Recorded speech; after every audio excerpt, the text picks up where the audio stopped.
Hey guys, Jay here, welcome to EonsOfBattle. In this video, I'm going to show you how to make some spent bullet shells to litter onto your bases. Here are the paints I'll be using, and a list of materials can be found in the description below. Here's an example of what these bullets can look like. They work best for realistic models that are a little smaller than 40K. To make my bullets, I took some 0.02 inch round plastic rod, or 69mm, and I painted it gold. I'm using some Vallejo liquid gold called Old Gold, but you could also use any gold paint. Then to protect it, I gave it a coat of matte varnish and allowed it to dry. Then I made myself a jig to cut out my bullets. I took some more plastic card and cut a small square the same size and length I wanted my bullets to be. Once I was happy with the size, I placed the tube in my jig and then cut out as many bullets as I needed.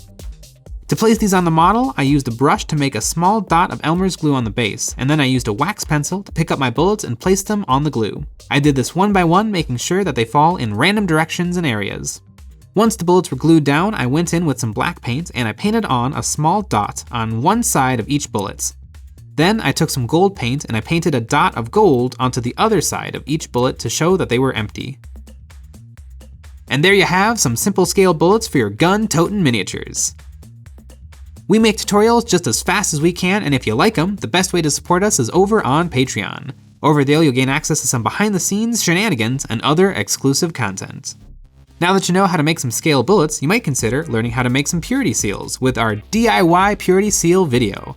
You'll find that tutorial and lots more like it on our channel. But that's all for this video. I hope you enjoyed, and as always, thanks for watching.